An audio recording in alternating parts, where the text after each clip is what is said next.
Welcome in episode number 23 here of the Stoner Sports Radio podcast here on YouTube.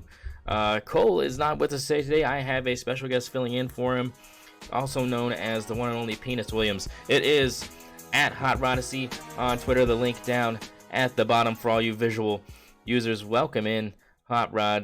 Today we got a lot to talk about. We will go and visit the Stoner Sportsbook for a little bit. We got Final Four preview, Heisman list preview, NBA standings update, and who were the best college hoopers in the early 2000s. BuzzFeed thinks they have the answer, and we'll tell you why they never do.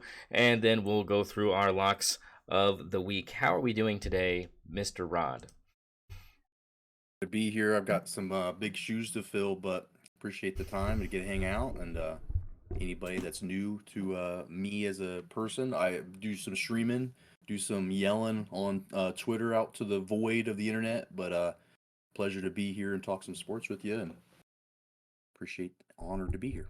Oh, absolutely. Always a chance to bring a new face on here and get something going for future episodes as well. So let's get into this big stuff tonight. It's been a while since we've done one of these, so we have missed a lot. But March Madness in full swing. We got Final Four games coming up. You have San Diego State playing Florida Atlantic and UConn taking on Miami. So tons of stuff to talk about. What are your thoughts on this year's March Madness and just kind of how things have panned out? Yeah, once your brackets are basically toilet paper after the second day, it almost lets you sit back and enjoy it more, right? Like I have no real vested interest. I haven't really been betting on any of the games, and so just to see an FAU win without losing your ass on some bet, or UConn beating people by fucking 30 and messing up spreads or something. I've just enjoyed the March madness and the spirit of it a lot more. And so, I think me and you were even chatting in one of your streams about San Diego State's troubles and how they've not really been able to get over the hump. And then this year, a little bit of a lower seed, and they've made it work. And so it's just so unpredictable. Loving it. Yeah, I mean this is definitely been kind of the year for everything to be kind of thrown out the window, right? Um, because let's be honest. This is one of those things where coming in, I've been saying this for months. We really didn't have a team that was kind of above everybody else, right? I mean, sometimes you have those teams where it's like, yeah, I can see, I can see, why, um, why they would be the favorite or whatever. I think that that's completely out the window.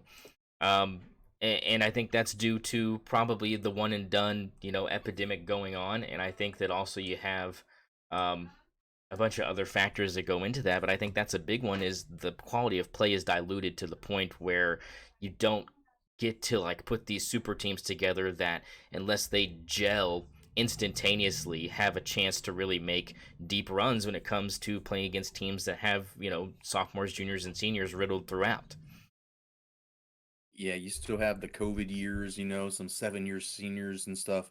Makes it interesting right now. But yeah, I think the number of times the number one or two team changed or lost during the regular season, to your point, was, the sign. There was no real clear cut, was Purdue a number one seed? I mean, they almost lost, it seemed like every game they played. So when they lose, you're like, not too surprised, but at the same time, you're like, I mean, but it's just the parody of it, and I love basketball. I think more than any other sport because one guy, a Steph Curry, one guy out of five can have a huge impact versus football. One great running back like a Barry Sanders when everybody else on your team, maybe your offense is good, even your whole defense. There's so much. I think harder to create the super programs in other sports, and then now in basketball, the blue bloods, Duke, North Carolina, and them, they're nothing at this point. Their teams are really, the ACC in general kind of took a step back this year as a whole, and you see like the Big 12 and the SEC start to get better, and those, I don't know, it's just hard, I think, to make it through without some of these teams just because of the matchups and everybody can shoot the three now. It's a crazy time. Yeah, I mean the three ball is definitely a big part of that. If I mean FAU, they got them falling in their Sweet 16 matchup, and that was kind of the way they got through that game. But you know, obviously as this tournament has gone out, you have to find new ways to win, and I think that's been kind of the big thing. Uh, but yeah, I mean I'm excited for the FAU San Diego State matchup because the guarantee that one of those teams is going to the national championship is enough to intrigue me because it's just you don't see that. Like that doesn't happen. Like, you know, you don't see a 5 and a 9 battling it out for a chance to go play a possible 4 or 5 seed. You know, I mean, it's just, you know, or you just don't see that. So I mean, it's just kind of one of those things where it's like having a Florida Atlantic or a San Diego State out there on the floor. I mean, in your opinion, who do you think matches up in favor of one of those teams making it all the way to that national title game? I mean, is Miami the best matchup for FAU, or you think the Huskies are kind of the team to beat at this point? Huskies are scary, man. I mean, I'll be honest and say I'm kind of casual. Like I do not know where it's come from in the beatdowns and the 30-point wins. Like at this point in the season, no matter who you're playing, you don't expect to see that, and so it's hard to not give them the nod. And and I'm a big John L. Davis fan. That guy, just watching him play. I do a lot of the era's old NBA 2K. He seems just like one of those guys from like the '86 free agent list. Man, he's just a gamer and he's got that shot, dude. But he can take it. He's just, I feel like, a pretty complete player, and he's one of those players that, I don't know, March creates almost. You never heard that name really. Not too many people I think followed or knew him coming from Gary, Indiana. But then, yeah, I think he's on the map now, and I liked FAU coming in. I felt like they were a little bit disrespected with their roster, with their record being what it was. They might have deserved a little bit higher seed, but I don't. Yeah, it's too late now. Doesn't matter a whole lot. But this specific season reminds me a lot of like Butler versus VCU. I think they were in the Final Four, and the winner got the chance to play Duke. Maybe was that like Yeah, 2010 yeah, it was. or Yeah, that was like 2011? yeah, it was around that time. Yeah. 2010, I think. That was one of my all-time favorite March Madnesses, and that national championship game ended up being a pretty great one too. So can only fingers crossed that this Final Four ends up being on that level. Yeah, I mean because you look at UConn and you look at what they bring to the table. I mean Hawkins, obviously leading that way for them. I mean, but like you said, it's been kind of their defense really that's kind of been the impressive part because you don't get a 20-point lead just by jacking threes, and this is not what UConn does. They've got big inside games with Sonogo and Klingon down low. I think you have those two, twin towers down there that they've used a lot defensively for sure. That has kept a lot of these pesky guards out of the paint, and I think that kind of helps you as well because if you can stop penetration from the one, I think that you really prevent a lot of those kickouts and a lot of those plays underneath that can hurt you. Um, so I think that really is kind of something that Coach Hurley and those Huskies. I mean, they've been really tenacious on defense, and I think that's kind of troublesome for Miami. But Jim Larinaga is no spring chicken. He's been around the block, so I'm not thinking that Miami's not going to be prepared for what UConn brings to the table. And if I had to guess, I mean, my guess is maybe that game's going to be better than the San Diego State FAU game. I mean, the way I look at it, FAU, with the way John L. Davis has been playing and the way that, the other pieces have kind of been, fitting around and kind of running this well-oiled, machine, I think that they could run SDSU right out the building because you look at San Diego State, they haven't really overwhelmed anybody. I mean, Trammell's a good point guard. They've got some. I mean, they got some other assets. Bradley out there for them is their leading scorer. He's been kind of touch and go as far as consistency goes. So I think they're really. You might look at FAU kind of running away with their game and look at the Miami UConn game to be maybe a little closer. Yeah, the Miami UConn game definitely intrigues me because an old Big East matchup. There's a little bit of history with the programs. It feels like, but Jim Larinaga. There's no coincidence that he's here, and the style of game that he plays. That team is always I feel like dangerous, right? Like they play a game and a style where they they're going to be okay if they don't have a good shooting night. There's still defense, and so them versus UConn, just kind of like two wild dogs. You just take the leashes off, and I don't know, you're scared, but at the same time, you kind of can't not watch, and you just walk away from the scene of the crime afterwards. But like, I feel like that game intrigues me more, and I don't know if FAU is just kind of a team of destiny in my head. It's just like I'm not going to be surprised if I see them in the national championship, and so maybe because of San Diego State in the past dropping the ball a little bit, and just hard for me to envision it. But you know that UConn Miami game, both those programs kind of on a little bit higher stage conference wise and history wise. There's a lot more, I guess, precedent for them being this time of the season playing still.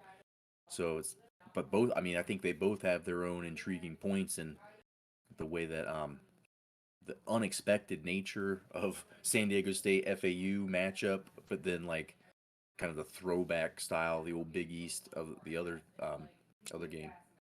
Yeah, I think you definitely have a point there with that, and especially with SDSU not really living up to expectations. Like you said in the past, those Kawhi Leonard teams and stuff like that really didn't do as much as people thought they would do. They've got some like 3 seeds in the past and haven't made it, past the first round. I mean, it's been one of those things where they were dominating the Mountain West Conference so well that it kind of gave you that false sense of like, oh, this team's really really good, and what happened was the other teams were just really really bad, and I mean that that kind of um, kind of laid out why they were so disappointing and in that sense. So go ahead and give it to me, Hot Rod. Who you got winning these matchups, and who's going to the national championship game? Go ahead and tell me. I mean, I cannot see UConn getting stopped at this point the way they've played. And then John L. Davis. I feel like FAU, team of destiny. Will they win it all? I'm not sure the way that UConn's playing, but I mean, it could be a lot of bunch of blue and red in the national championship game. Yeah, I'm going to piggyback on that. I really do think FAU's got a real good chance of punching their ticket to the national title game. And I think you're right. I think UConn is kind of the team of how do you stop this freight train with how they've been rolling over teams. But you again, you have to kind of take a step back here. Look at those teams they rolled over and say, were those really teams that were going to give UConn the best look? You know what I'm saying? Like, were there teams where you were like, yeah, like that? That's a team that's really going to give them a rough time. Like, I didn't think they were going to struggle with Arkansas. I really didn't. I didn't think they were going to struggle with Arkansas because I thought Arkansas gave 110% against Kansas and was gassed. I was like, you're not going to get that performance again out of the Razorbacks. And if they had to play Kansas, which obviously they didn't, I think that would have been a good measuring stick, right? Because then you could say, well, they beat Kansas, so I mean, obviously, Miami should not be, a rough task. But I still am looking at UConn and saying, who has really tested them? Marquette, you blow them out. I didn't know much about Marquette coming into this tournament. I didn't think that they were, world beaters. I mean, hell, I mean, you're a 2 seed. I get that. I mean, but why? What's so dominant about these Golden Eagles? And you saw them kind of struggle in that first round game for a little bit, and then they finally, kind of pulled away at the end. And again, UConn smacks them by 20 plus. You're like, damn, like that's pretty impressive. And then you don't have to play Kansas; you get to play Arkansas. That's pretty lucky. I mean, I think that they've kind of been gifted this path that might, pull people into a sense of false security with, the way the Huskies play. I think this game, like you said, is gonna be tight, and I think Miami's gonna give them probably the best look they've seen this tournament.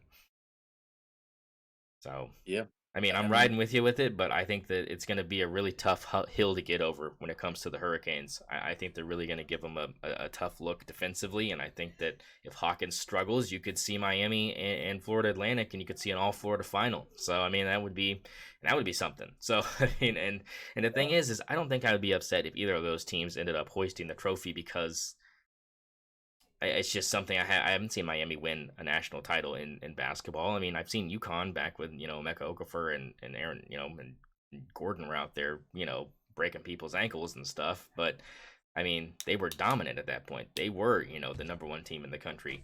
I don't think. I mean, that game against Georgia Tech was great.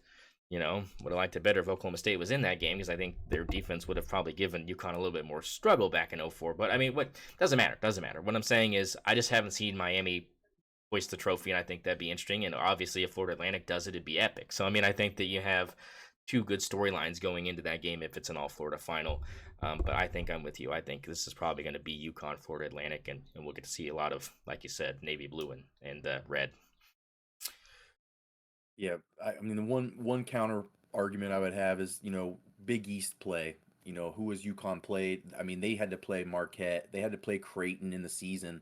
San Diego State struggled with Creighton. UConn played them what, three times I think, and I'm not sure what their winning was or if they did play them in the tournament a third time, but you know that schedule I think prepares them a little more for this than but San Diego State, like I know we joked about the Mountain West. I'm like, shit, didn't Utah State get in? Were they a tournament team or not? Boise got in.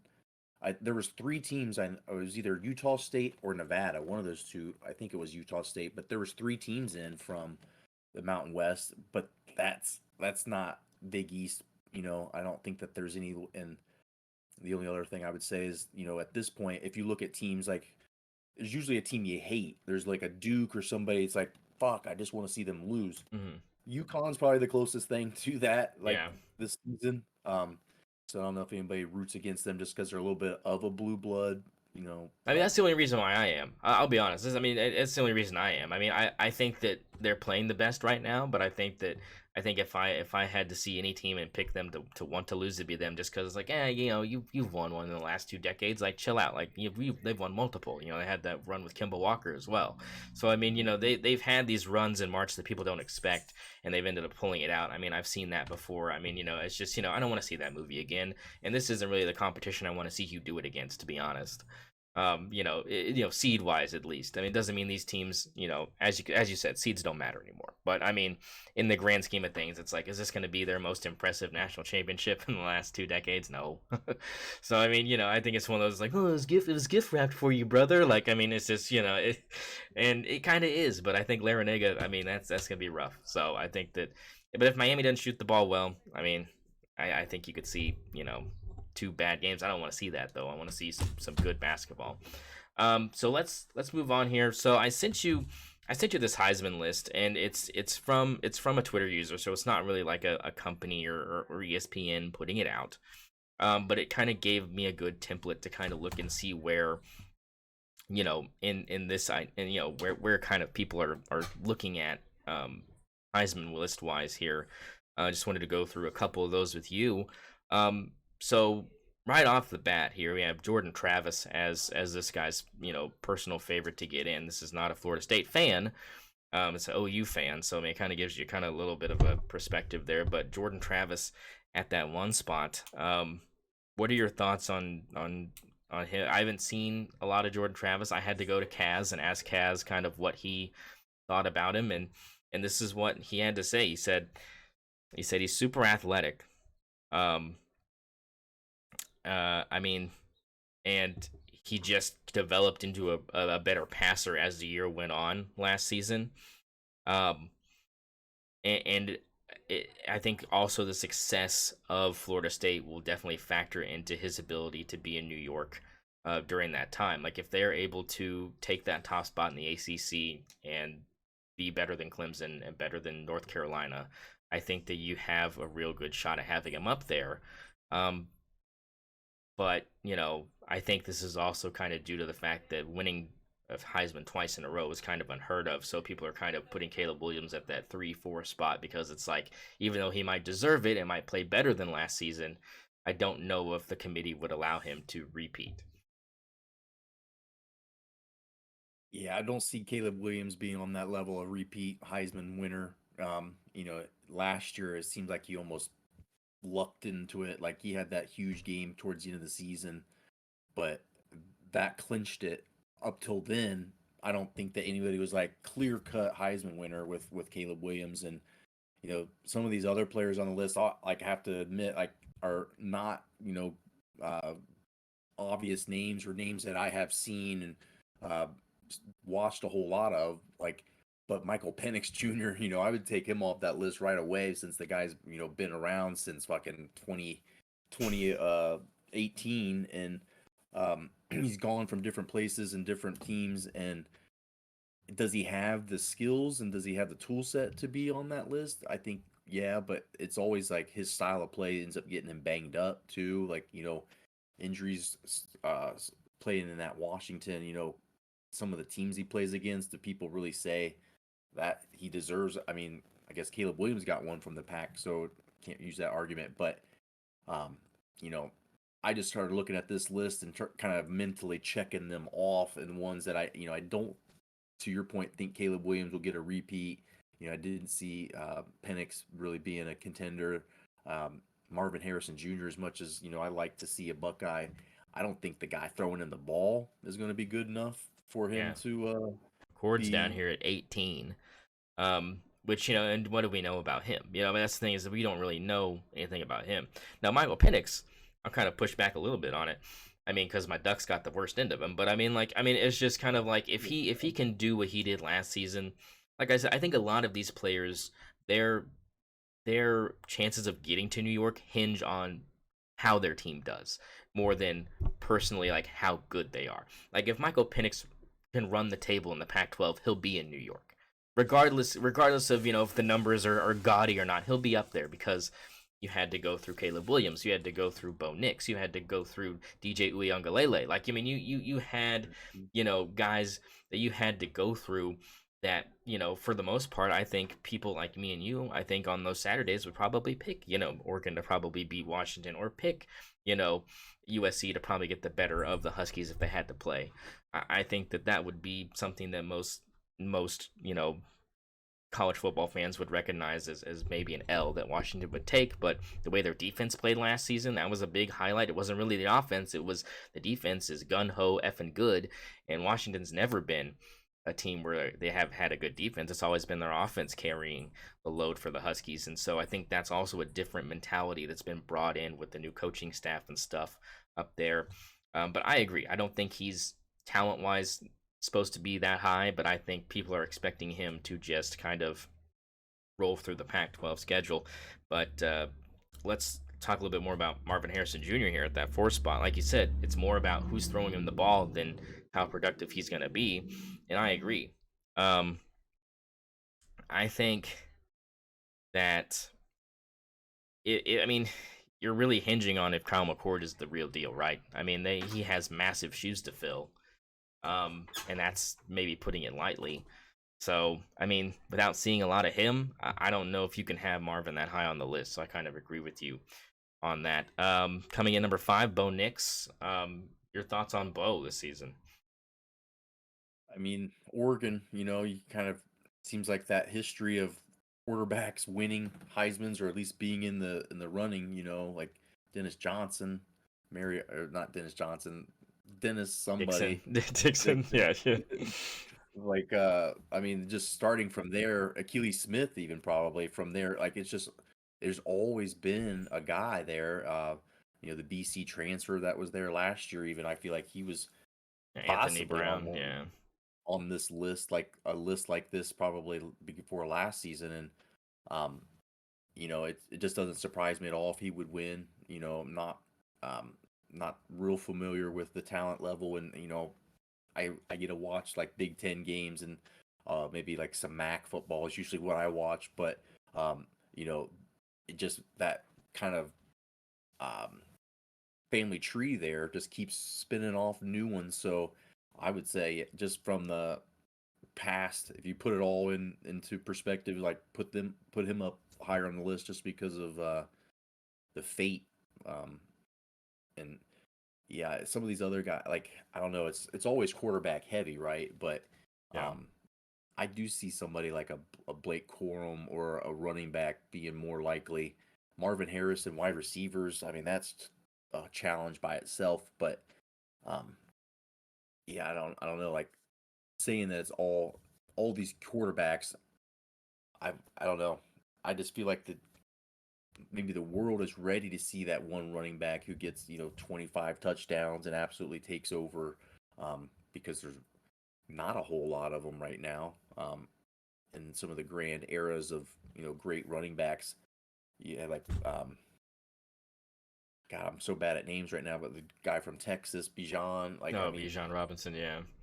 there just hasn't been the last year or two any running backs I feel like were getting considers getting serious consideration. Yeah, So you maybe I'm have just Braylon Allen on this list, the Wisconsin running back. He was the only one that kind of was on here. As far as running back goes, like I said, Corum comes in at number 6. A big part of that is probably because you have McCaffrey coming back as quarterback, so you're probably going to be a little more willing to run the ball. Um, you have Quinshon Judkins from Ole Miss, another guy in the SEC that is going to probably be one of those run heavy offenses. Even though Lane Kiffin's got Spencer Sanders at his disposal now, I think they'll still be a Judkins based offense. Um, I mean, like I said, Braylon Allen comes in at number 14 on this list. Um, don't really, like you said, like after that you kind of get a little lower on until you hit number 26 with Will Shipley, Clemson's running back. Yeah, it's very quarterback heavy. Um, After Blake Corum, you have Jaden Daniels, a quarterback out of LSU. Again, I think that hinges on whether or not he's able to beat Alabama again, beat Tennessee again. I think he'll beat Georgia. He can do those things, and he'll probably be there. He's a very athletic, very slippery guy. I liked him at Arizona State. Didn't like playing against him, but I liked what he brought to the table.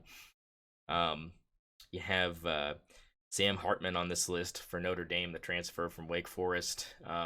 What are your thoughts on Sam Hartman? Because I mean, I liked him at Wake Forest, and I think that his success again kind of leans on how far Notre Dame goes. But I think that you are improving your skill position players drastically from Wake Forest to Notre Dame, and that could help him out a lot. Because if you can be prolific with those guys at Wake Forest, you can be prolific with the guys they're bringing into Notre Dame. if he's at Notre Dame, he's going to get unfair chances to be on this list or to be in the Heisman because everybody in the world seems to want that to happen.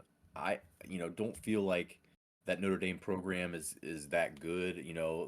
The former defensive coordinator, again, fucking with Marcus names. Freeman, yeah, Marcus Marcus Freeman, Freeman, yeah. Ohio State guy. I know him fairly well. I actually sat beside him in journalism class a few times, and I mean, all the respect there, but I just didn't see. I mean, last year it was Cone, right? Like they didn't really have him looking like a Heisman No. contender.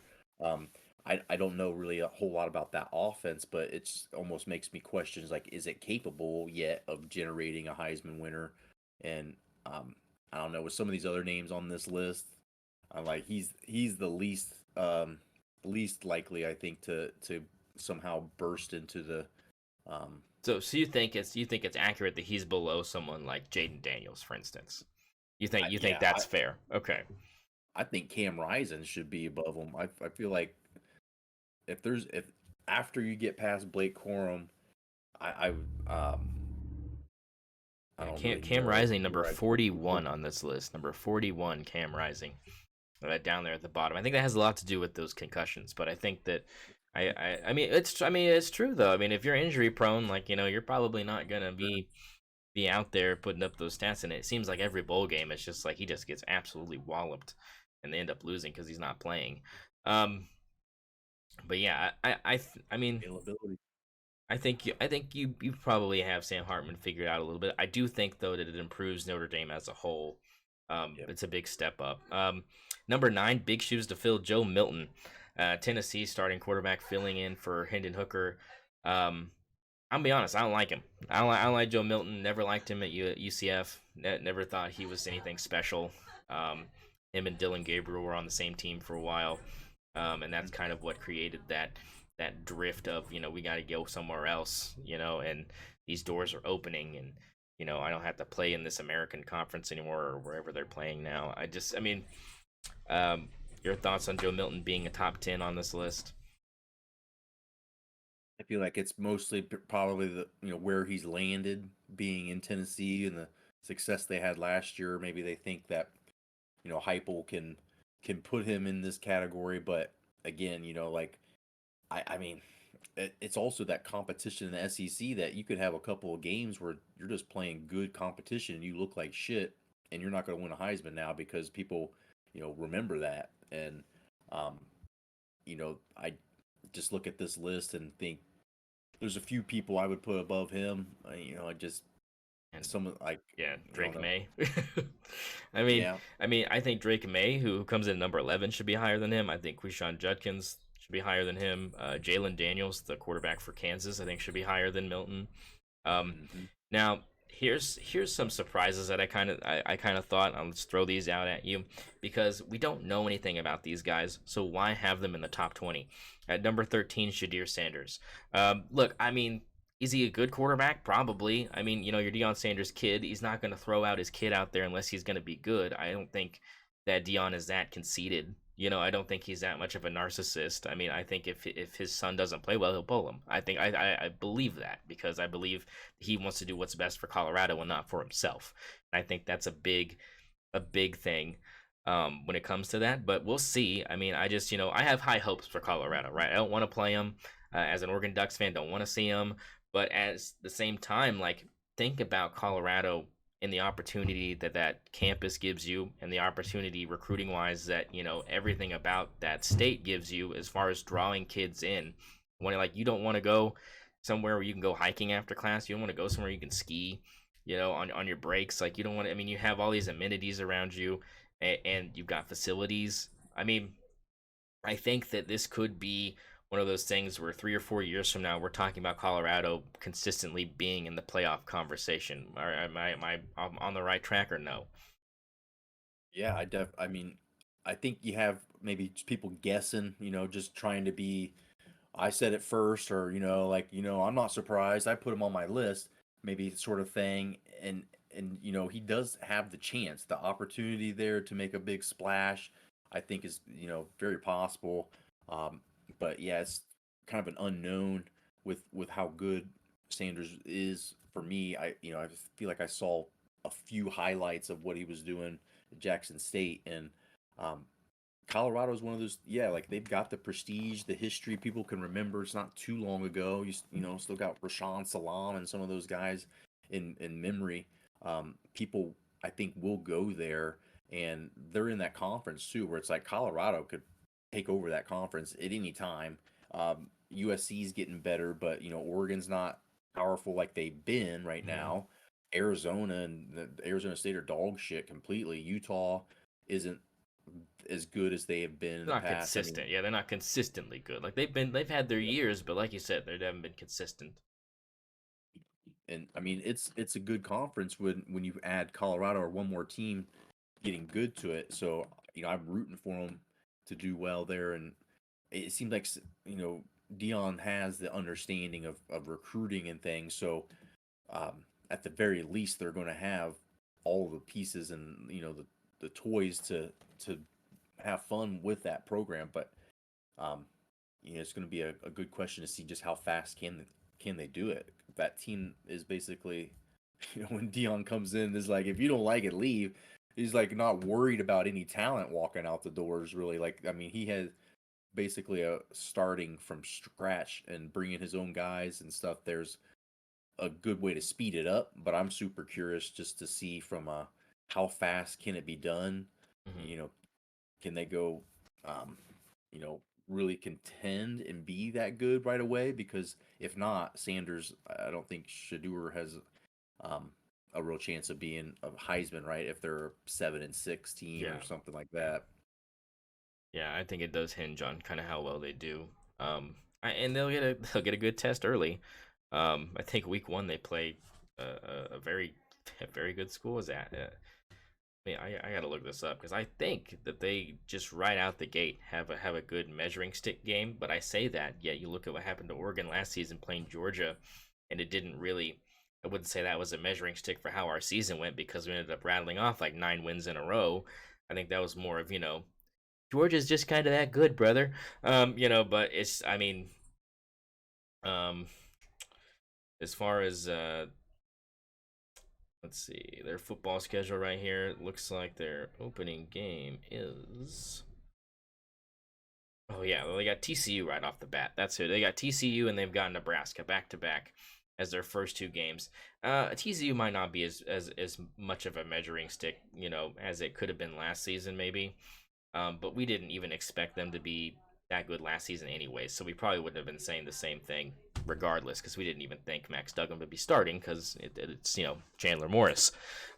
So I mean they'll get a good test though. A Big 12 school coming out the gate, and then you got to go play Nebraska, which is going to be, uh, as it'll be difficult. I mean, they got Tanner Mordecai now coming in, and they got the transfer from OU, Nick Evers, backing him up there, and of course, they got Braylon Allen, so it'll be a good test for that Colorado defense, see if they can stop him.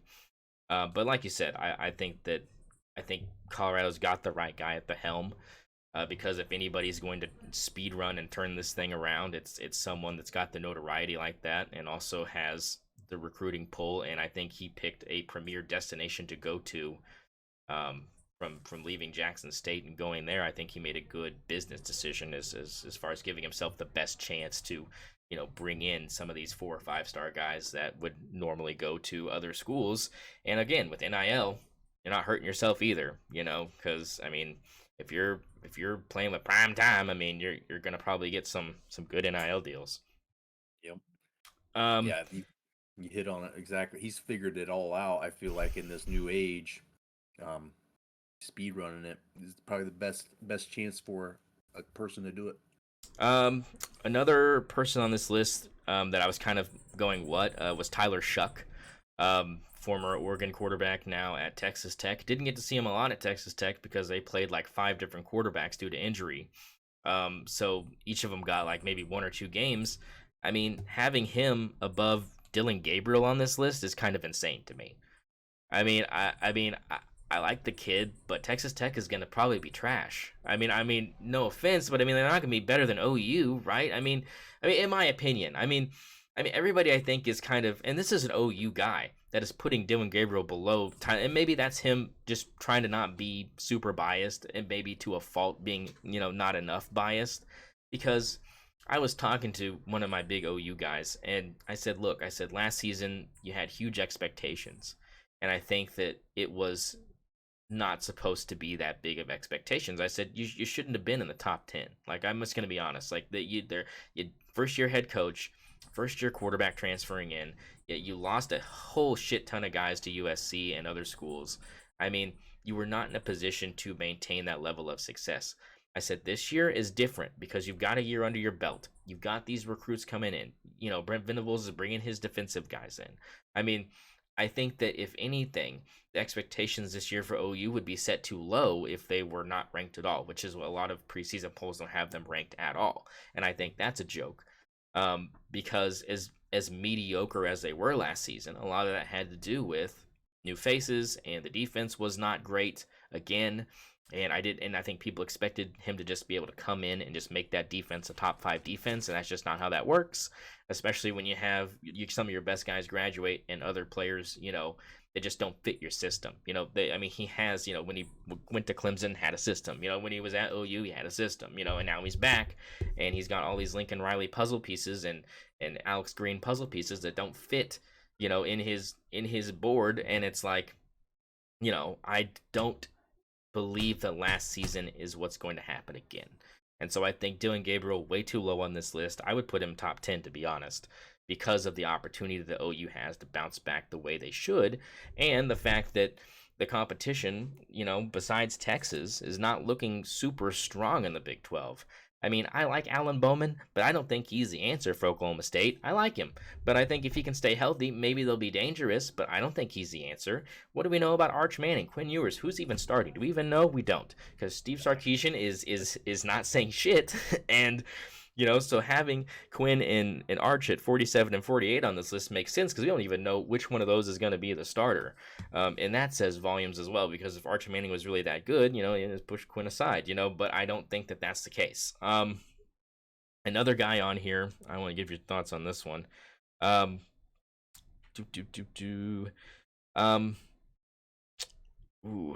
it go? Drew Alar on here for Penn State, also above Dylan Gabriel and Emeka Egbuka. Your thoughts on Drew Alar? I mean, you get to see a lot more of him than I do. Yeah, I feel like Penn State's always overrated. I look at these guys and you just know they ain't going to be good in the NFL. I mean, I look like Cam Sorley type dudes who were just supposed to be so great and they were like mid. They go 10-2. They'll go 10-2, whatever they're going to, but they're never going to be good enough. They're not probably going to get into the national tournament, playoffs. They're I just feel like limited, but you know, Penn State, especially the coach James Franklin, their quarterbacks always put up big numbers. They run usually.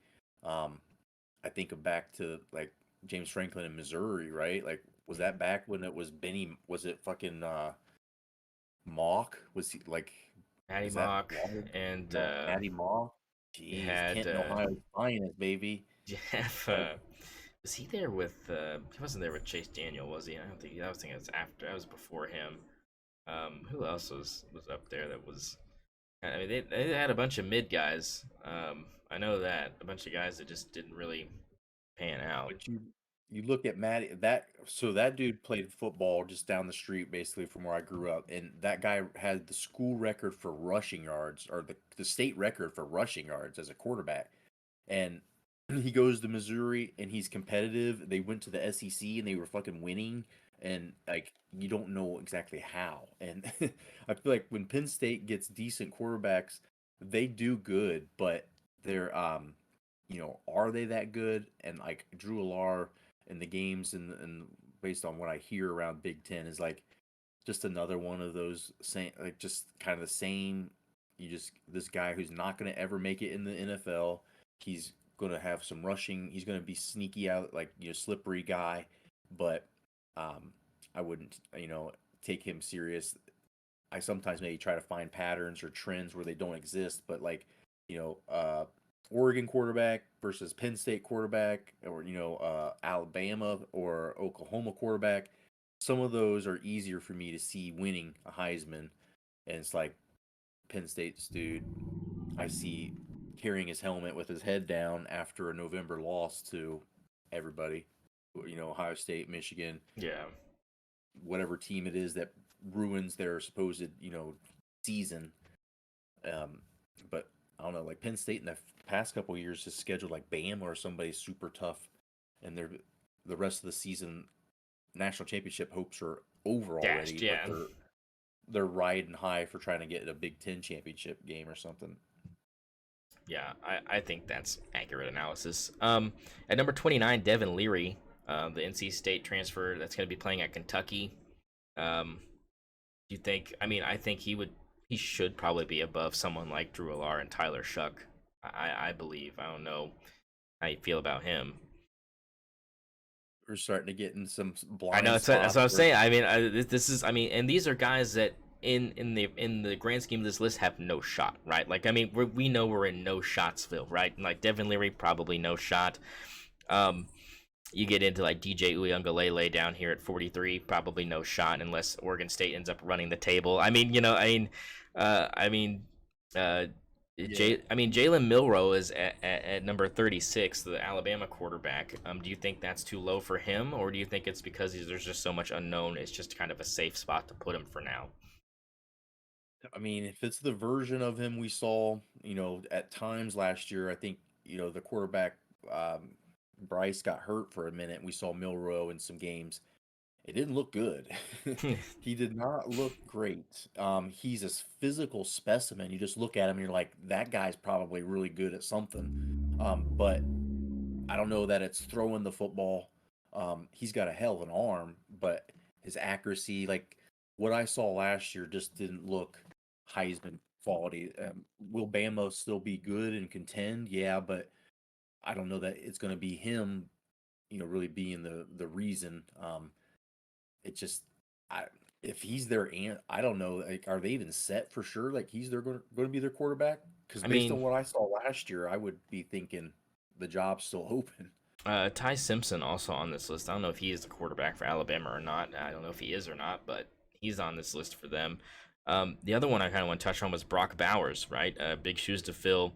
at Georgia after what's his nuts left, Stetson Bennett. They have him at number 15. And I don't know if we've seen enough of him to have him that high on the list. I mean, again, above Dylan Gabriel, above, you know, uh, I mean, I don't have a problem. I mean, above Spencer Rattler. I mean, Spencer Rattler's good, but I mean, again, talking about probably no shot, right? I mean, um, but three guys in a row, Hot Rod. You got Brock Bowers, then you've got this KJ Jefferson, Arkansas quarterback that we know is pretty good in between him, and then you have Cade Klubnik and Kyle McCord right next to each other. I mean, Klubnik sucks. Like I'm just gonna say, like Klubnik is bad, right? Like I mean, like Dabo's in trouble. Like, he does not have a quarterback. And I'm gonna be honest. I think that DJ is better than Cade. I think that Dabo was kind of prisoner of the moment and pulled DJ and put Cade in there, and he had a couple good throws, and they said we're just gonna roll with him. And DJ was like, "Deuces, I'm out to Corvallis," and I think that that helps V Dub and his Beavers more than it does um, you know, help Clemson with putting Cade in that starting position because I think that they're in trouble. I think that they're in trouble, and the result could be a very easy ACC for Florida State. If Jordan Travis is at good, it's set up for him right now to be him or Drake May taking that top spot as the best quarterback in the ACC probably. Um, but yeah, I mean that's just I mean this list, like you said, it gets kind of ridiculous, and it's top 50, so 40 of these guys don't have a shot. But that's just us going through that. Any last thoughts on it? Think those specific guys you were just talking about, it's almost like a lottery ticket there. It feels like the list creator said, I'm going to put these three guys, and it's Ohio State's guy more than it's Kyle McCord, and it's Clemson's guy more than Klubnik, right? I think, and then Spencer Rattler. He's just basically taking a bet. One of those three dudes will probably be at the Heisman ceremony. I honestly think, and um, he's taken a bet that one of those three will be there. Um, I mean, they're not super high on this list, but I do think the way that Spencer Rattler played the end of last year was possibly Heisman worthy. I mean, he's just kind of up and down. There's a game where Inconsistent, yeah. he'll have like 200 yards but seven touchdowns, and then you'll have 400 yards and five interceptions, and then you'll have 200 yards and it's just a nice, well managed game. He had some big runs and they'll win the game, but his statistics aren't crazy. That's that's the Spencer Rattler I think that left Oklahoma and then we saw last year. Um, but I feel like Kyle McCord, I don't know that he's going to be the Ohio State starter even. Um, but if you say that one of those three guys will have a breakout season just because of the programs they're at, I feel like that's not a bad lottery ticket. If these are your priority for betting on them, putting one of those three guys in a parlay is a nice little chance, I think. Yeah. Well, that guy, there's the Heisman list preview from Big Game Boomer's Twitter account. We've analyzed it and dissected it thoroughly. So let's move on here. I know that you said you weren't ready for this, but I'm going to throw it at you anyways because I like it. NBA standings right now. Let's just take a look real quick. Right now, looking at the Eastern Conference, you got Bucks, Celtics, 76ers, Cavs, Knicks, Nets, Heat, and Hawks. Reeling out your top 8 here. In the last 10 games, the Knicks are 5-5.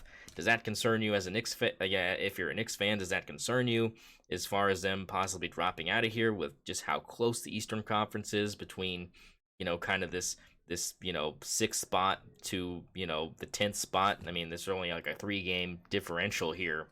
Raptors are in the hunt, Bulls are in the hunt. I mean, other than that, I mean, you really don't have much of a concern. But could the Raptors or Bulls, take something from the Knicks if they continue to slide like this? Because they're the only ones right now, besides the Heat, that are at 500 in their last 10 games. Yeah, my look at it is really kind of, I guess, thinking about the teams below them, right? Like if the Knicks kind of fumble a little, who's good enough to jump? And I think that the Nets are kind of dead in the water, right? They've moved on, and I mean, they're 4-6. Simmons, I mean, they still got that 6th Simmons, spot. I mean, they're probably dipping, like you said. They're probably trailing off, but they're not out of it yet. Yeah, but I mean, like, so the question I think is who will surge up there? Is it the Raptors? Is it the Hawks? The Hawks seem to like to play from that late Hmm. low seed. That's kind of their MO the last couple of playoffs is get in and then make some noise if they can. But I always think the Heat is dangerous. Spoelstra's been there before. That team's got a lot of veteran. You've got Tyler Hero and dudes who can just go off and get buckets and get hot shooting in the playoffs. That's always the dudes that end up making the big buckets, changing the course of history. Um, with that, I mean, I feel like the Knicks are safe. I would just be trying to avoid the Cavs. I mean, you don't necessarily want to drop lower to play the Sixers either. I mean, Yeah. so I I mean, mean, at this trying to get a home court advantage on the Cavs, but I know they've only got a few games left, yeah, 5 games it's left. not I don't not, know if not they much can. time. I don't think they can even make that unless it's a straight win out and the Cavs lose, so the chances probably aren't good. But I'm a Cavs fan. I haven't historically cheered for the Cavs when LeBron was here, and even though I'm Ohio, by birth, not a Cavs fan by birth, and I just like the way they're built. Bickerstaff um, has created this team that uses height. They kind of buck the trend where they've got bigs. The Mobleys, they got Jared Allen, and then like I love Darius Garland. He's probably one of my favorite players, and so Donovan Mitchell. I would just not want to play that team. If you're the Knicks, if you you're probably sitting there thinking, would we rather play the Sixers or the Cavs? And then you decide if you want to rest your guys and tank out the rest of the way. But because they can't really get home court advantage over the Cavs at this point, um, it seems like they're kind of locked in there a bit. I don't think the Nets are good enough at this point. They're with Simmons hanging it up for the rest of the year. I think trending down, and so the Heat might be too far away to catch them too. So I think more than likely they'll probably end up at 5 still. Yeah, I think you're probably right. I mean, they'll probably stay where they're at. I mean, look, the Nets could jump them. The Heat could jump them. The Hawks. I mean, I don't know if the Hawks really want to play the Bucks that bad, but I mean, I don't know if playing the Celtics makes it any better for them. I think they're just a team that is kind of struggling. I feel like the Raptors could overtake them for that eighth spot, and I think that would probably be a more intriguing matchup as far as how close it could get between the Bucks and the Raptors. Um, but yeah, I think that right now, you know, the 4 or 5 play each other, right? Yep. So you would have Cavs Knicks right now. Yeah, I don't. Yeah, I mean, like you said, if you can push for home court, I don't know if there's enough games left. I mean, you're 4 games behind Cavs right now. I don't know if you're gonna catch them at this point. But like you said, do you drop then and hope that you play the 76ers instead and have the Nets play the Cavs? I mean, does that? I mean, I think it's kind of lose lose right now for the Knicks as far as the way they're playing and where they're seated right now. So rough look for you guys up in New York. Sucks to suck. Um, let's move on to the Western Conference where things are again tightening up from spot 6 all the way down to 12, which is not me being funny. That's real. So as far as the top 3 teams go, Nuggets, Grizzlies, Kings, they're kind of set, right? I mean, the Kings and Grizzlies could switch watch here in the next couple days, but probably won't happen. You've got the Suns and Clippers at that 4 or 5 spot. I mean, what a matchup that would be if that holds. I think that series would be super fun. With with the Paul George going against CP3 and also Kevin Durant and the way Phoenix is now constructed with Devin Booker and those boys. I mean, they're dangerous as fuck. Um, Hmm. but I think that would be a very fun series to watch with Kawhi trying to lock down Durant or something like that. I think that'd be interesting TV for sure. The Warriors are at that 6th spot. The Pelicans right on their heels at the 7th spot, just 1 game behind them. And then the Timberwolves are also 1 game behind the Pelicans and the Warriors, with a Pelicans hold the tiebreaker over the Timberwolves right now, so they are the 8th seed. The Timberwolves are, and then Lakers and Thunder are your 9-10. They have um, almost identical records, but the Lakers do hold the tiebreaker over the Thunder, and then the Mavericks and Jazz at the 11 and 12 seed. All those teams are 3 games within each other, so a lot of things can change. What's kind of your outlook here at the bottom of the Western Conference? Because that's kind of where most of the animosity is from 6 to 12 here. Um, what are we looking at here, Hot Rod? Yeah, I mean, this is the perfect time for, people like myself who get wrapped up in March Madness. You start to lose focus of the NBA. This is all I need to be like, shit, I need to be watching and turning it on tonight because number one, Suns Clippers, I feel like that series is probably as likely to generate the champion of the West versus any of the other series. Um, I feel like whoever wins that very well likely could be your Western Conference champion. But then like Lakers and Thunder is a possible play in. Like, is it still 9-10 plays Yes. against the Yeah. loser of 7-8? Yep. So like that's an amazing series. Give me that. Pellies versus Timberwolves. Like I want to watch that stuff. And then that's just to get in the door. And there's the possibility of the Mavs, sneaking in like um how it ends to shape those play-in games is going to be a whole, set of drama by itself. And I love it, dude. Like, um, I love watching Kyrie start to come unraveled and his like, negative biting comments start to come out. I didn't think we'd be playing, struggling to get to a playing game. Like, it's all coming apart there. Yeah, I three and love to see seven in their it. last 10. 3-7. It's been a disaster. And it's him. He's like when they made that move, there were so many people saying this is not a good fit for ball dominant Luca. Like, why bring in another ball dominant dude who, Kyrie is got his own, head game that he plays too. I felt like not a move. I mean, you're not seeing Ricky Dickey make that move in an NBA series, NBA 2K series anytime soon. But, um, the Lakers are playing better, but at the same time, LeBron was missing a lot of that, and so do they get better when he comes back, or does the team maybe become more of a target for the Thunder? But just the different directions of the teams too, like the Thunder being so young and probably not being really expected to compete yet, or and Yeah, turn big that yeah, corner and a pretty big fast. game tonight for them. They have the Timberwolves tonight, so this is a huge Yeah, game for the Lakers tonight. They got a big game going on. Nuggets and Suns tonight as well. That one kind of dude. a good matchup with Kevin Durant with his second game back. You'll get to kind of see what he can do against the top seeded Nuggets. Other than that, I mean, kind of some throwaway game. I mean, Clippers Grizzlies, another game you could possibly tune in and see because if the Clippers get past the Suns, and they would probably play, the Grizzlies next. So I mean, it's you got those 3 games tonight. So I mean, again, that dictates a lot of where these teams could be, especially that Lakers Timberwolves game because Timberwolves are 1 spot above the Lakers. Lakers win this game. I think they tie them in the series. I think they play them one more time um, if they haven't already.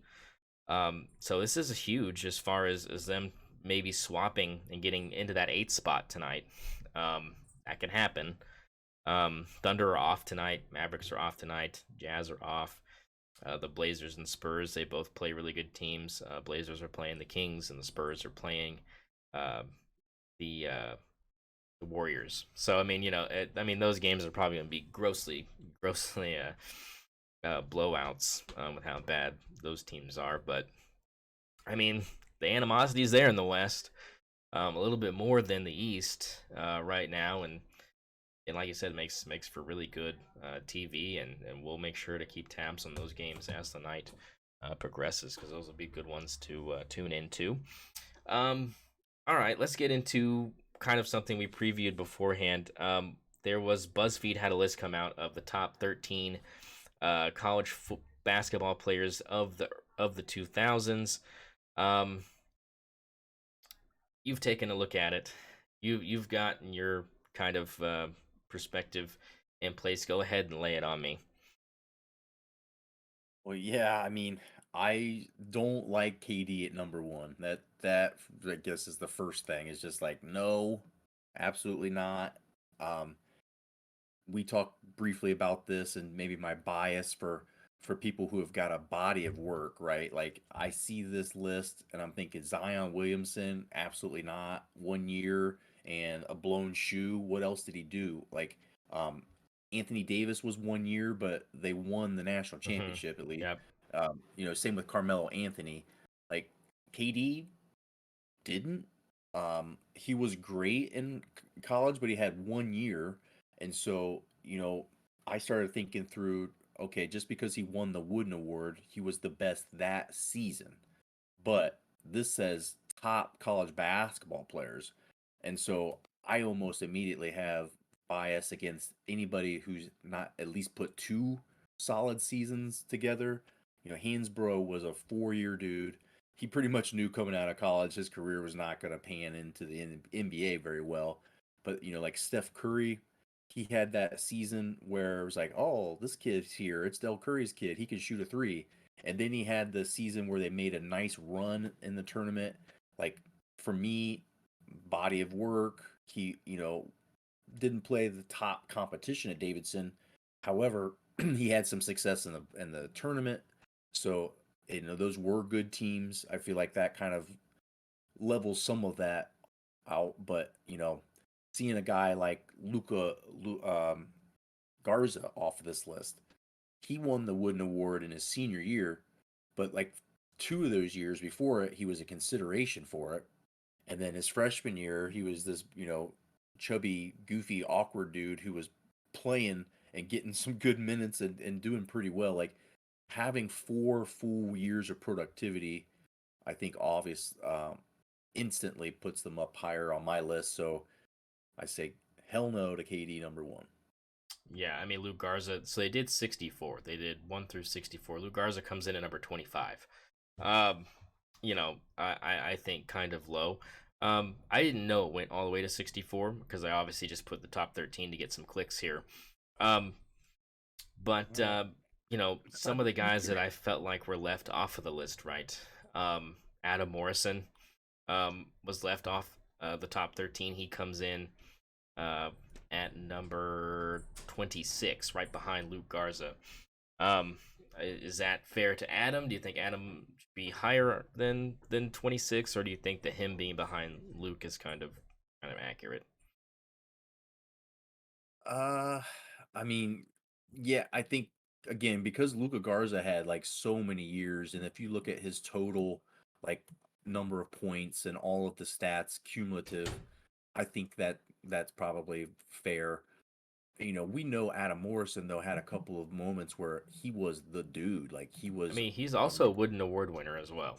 yeah, like there was a whole season of him just being the dude, but um yeah, I mean, knowing the list gets longer and there's more on it is nice, but at the same time, it's just almost like picking your favorite song. I can probably get you a top 5 that rotates at times. Once you get past that, it's all kind of like 6 versus number 60 versus 600. Yeah, It's blurry for me. yeah, And my strongest opinions are just at the top, like absolutely not KD. I yeah. don't think Tyler Hansbrough is number 2. Maybe put him in the top 10. Hmm. But like Jason Williams, again, he doesn't meet my criteria of long-term college success. And so yeah, I feel like there is definitely room for an Adam Morrison to get pushed up higher, or Luca Garza get pushed up higher. Um, I Well, mean, even guys like Shibwe, like yeah. the I mean, wood winner this year, yeah. No, I last mean, I'm thinking of guys like Joakim Noah, right? Like I think about Joakim Noah all the time. I think about college basketball. He comes in number year, 50, Horford. 51 on this list. 51 for Joakim Noah. I mean, I know he wasn't like a stat stuffer, but when I think college basketball, I think Joakim Noah, Tyler Hansbrough, Luke Herringody. Um, Yep. you Aaron Goody know, was a guy who played for a long time. I mean, uh, uh, Greg Oden, um, Jared Solinger a little bit. Um, I don't really think. I mean, some of these guys I would never have on the list. Willie Cauley Stein, pass. Like, I mean, like I don't need him on the Yeah. list. Anthony Edwards. I mean, I didn't get to watch enough Georgia basketball, and they stunk. Like it We just did too. they just Yeah. weren't good. I mean, DeAndre Ayton in Arizona were fun to watch, but again, stinks in March Madness. Didn't do anything. John Morant being on this list is a joke. I mean, we got to see him in that one March Madness, and that was it. I mean, no one's watching Murray State. Like, you're gonna have him at 58 all time, 58. I mean, Kelly Olynyk at 57. I like Kelly Olynyk, but I don't really think about Kelly Olynyk, when I think about college basketball. I definitely don't think about fucking Lonzo Ball at number 56. Like, get the fuck out of here with Lonzo Ball at number 56. Like, I mean, off the I don't even list remember him completely. playing Like, college. like I yeah, Yeah. like UCLA. What? I mean, Malcolm Brogdon at 55. I'd never think about Malcolm Brogdon when I think Well, about college basketball. I just don't personally. I'm not like, oh yeah, Malcolm Brogdon. Fucking that fantastic. Virginia national championship team, though. Yeah, but like the most boring national championship team in the history. I mean, like just I could Yeah. just I just it just flies right over my head. There was nothing special about them. Um, Jalen That's Suggs, probably I don't really think about Jalen Suggs that much. I mean, these guys are too recent for me to really sit there and go, yeah, like that fucking guy, Caleb Swanigan from Purdue, pass. I mean, he like was solid, I but mean, but I mean, like Joakim Noah at 51. I mean, Gordon Hayward at 50. I like Gordon Hayward, but I don't. I mean, and again, 2 miles an hour hey, less on that half court shot, and we're talking about Butler winning a national title in one of the most epic runs of my life. Um, so I mean, I'd say yeah. I Throw think Hayward higher. yeah, Put him up there I think higher. he should be higher than 50. I think he should be above Josh Hart. Like I love Josh Hart, but I mean that Villanova team super good. Um, good. I mean, decent NBA guy, but obviously this isn't about NBA. Um, Fred Van Fleet. I like Fred. I like that that Wichita State run. I thought Wichita State was it was a good story. I just don't think about him particularly when I think about college basketball. Brandon Roy. Um, again, not really someone I'm super, oh, Brandon Roy. Yeah, like, fantastic. I think about him more as a Portland Trailblazer than a Washington Husky. Um, I mean, Jared So Solinger at 46. I mean, I mean, he was good. I like Jared Solinger, but, didn't really pan out in the next level as much. Um, it's so it says since 2001. yeah, Does that exclude 2001? Because I mean, Jason Williams versus Shane Battier. I'm going to take Battier in college yeah, it's got to be every time. after because Shane would be on this list if it was I think it's 2001 and beyond. I think it don't count 2001 I was because going to he say would be on there. he's right Um, on that cutoff. you know who else I don't think of? Grant Williams. Like, I'm sorry, dude. Like, I didn't even know you existed at the NBA level for a while, dog. Like, and you're expecting you to be 45 on this list. I didn't even know you played for Tennessee till just now. I mean, like, it's just, I mean, at number 44, Drew Timmy. I like Drew Timmy. I think I'll think about Drew Timmy a lot because he's not going to do shit on the next level. So I think I'll think about Drew Timmy just like I think about Adam Morrison, a Gonzaga guy that just didn't pan out in the next level. I think Timmy could be a guy that could give you some good minutes off the bench for an NBA team. He just doesn't bring a lot to the table. He just seems more like a Nick Collison kind of guy to me.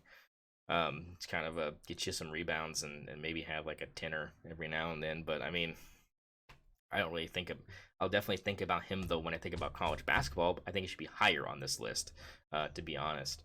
Shabazz Napier, great He run. had that great run Yeah, with that's one of UConn. those Yeah. runs. That one of those UConn runs where we were like, really?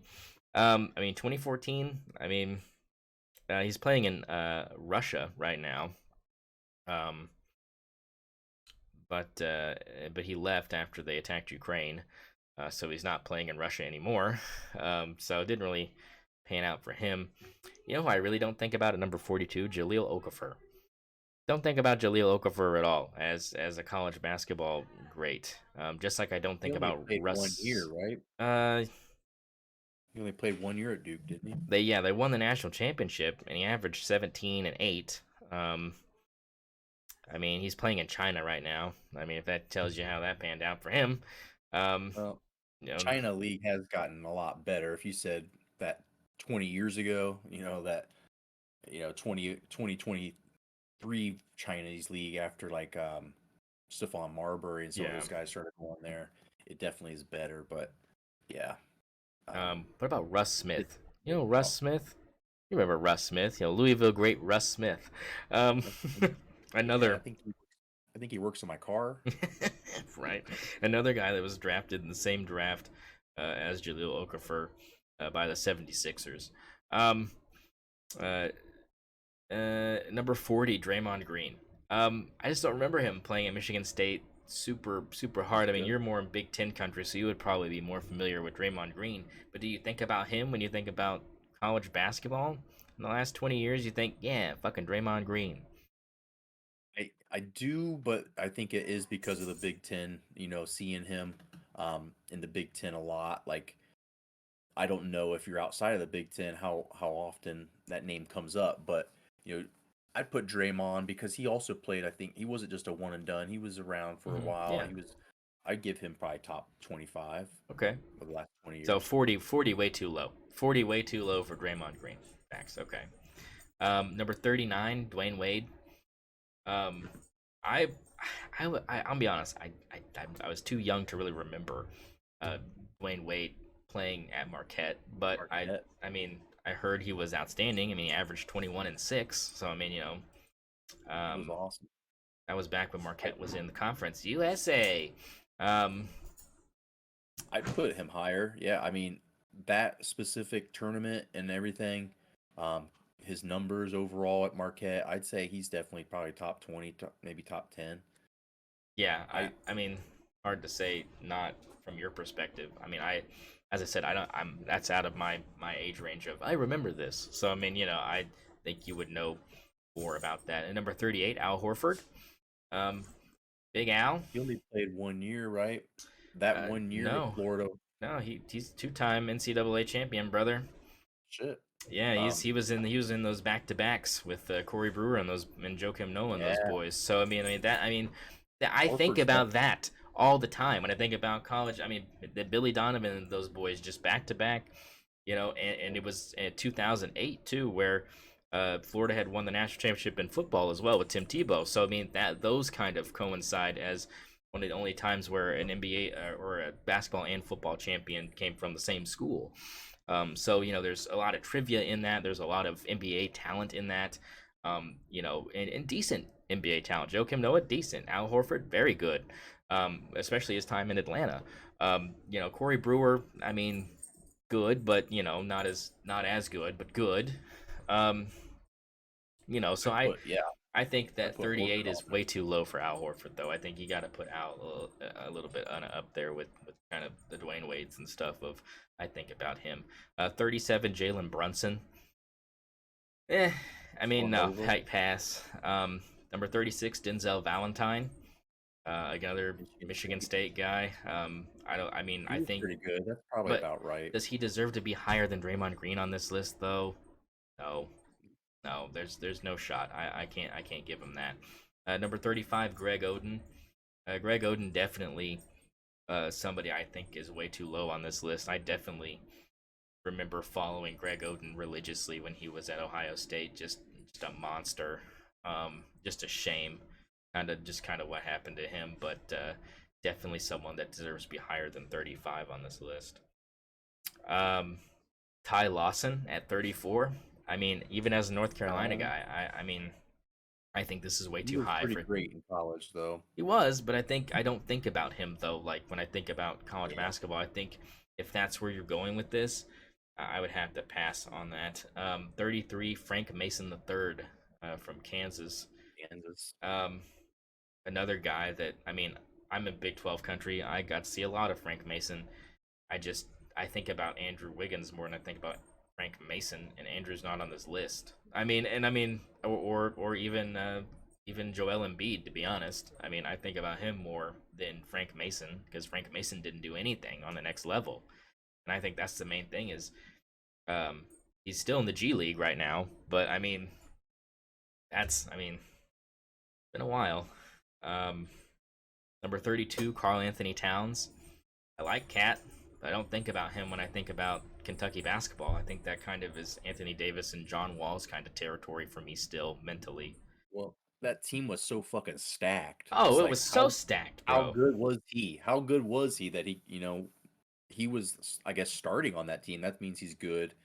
But if me or you got a ring for being on that team, like, yeah, what He wasn't good at scoring in college. That was the big jump that he made in the NBA. Was he was a defense guy. He had 88 blocks in his career at Kentucky, which was a crap ton. And he's right next to his teammate DeMarcus Cousins at 31. And I think that, when you're sharing the floor with someone like DeMarcus Cousins, I mean, you don't need a score, especially you have John Wall bringing the ball up and you got, Malik Monk on the outside. I mean, it's just like you said, and that's the thing is you will, I mean, they've got them all in a row here, 30, 31, and 32 of Wall, Cousins, and Cat. I this is what, I mean, this kind of brings it kind of full circle to where we started this. We will never see that again. With NIL and the way this is constructed now, we will never see a team like that Kentucky team, because the odds of you getting that many 5-star recruits and having them gel and having them not leave after 1 year, because some of those guys didn't, but most of them did, rightfully so. I just think that we just won't see that again because of the fact that now this product is so diluted with the fact that none of these teams, you can't build around a really good guy anymore, because that really good guy is gone after 1 year. It used, I mean, back when it was a 3-4 year thing. I mean, you got to follow your team and know, okay, this guy's coming back.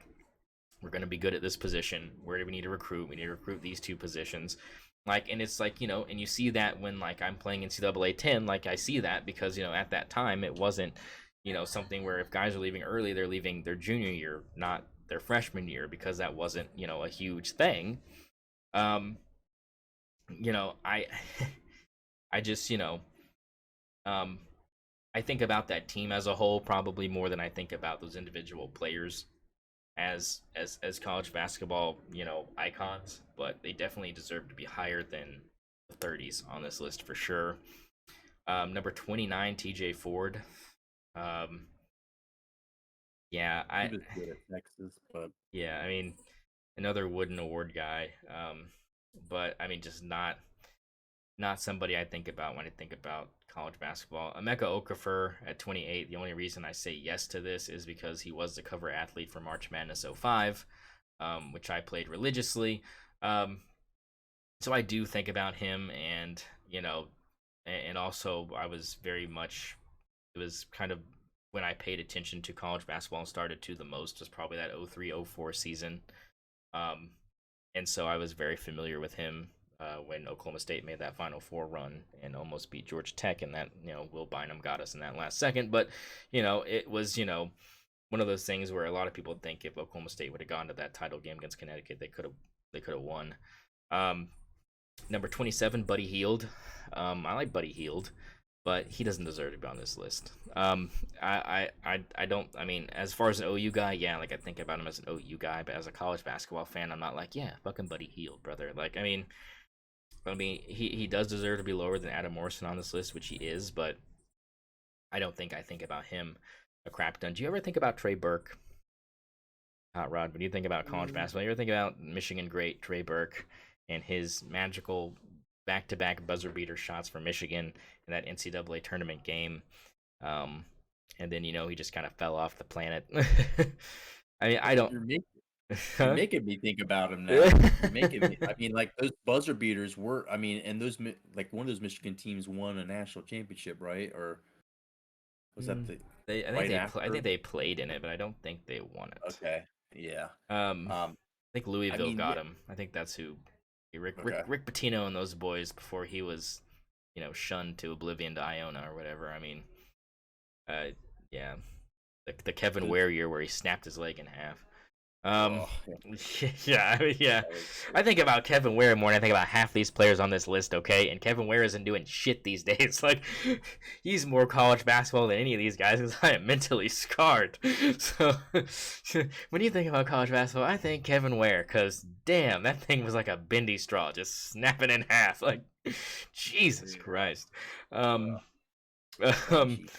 Number 23, Victor Oladipo, pass. I don't really think about Victor Oladipo that much. I mean, another Big Ten guy for you, but I mean, he doesn't, Those IU teams weren't any good either. no. Chris Paul at number 22. I remember Chris Paul.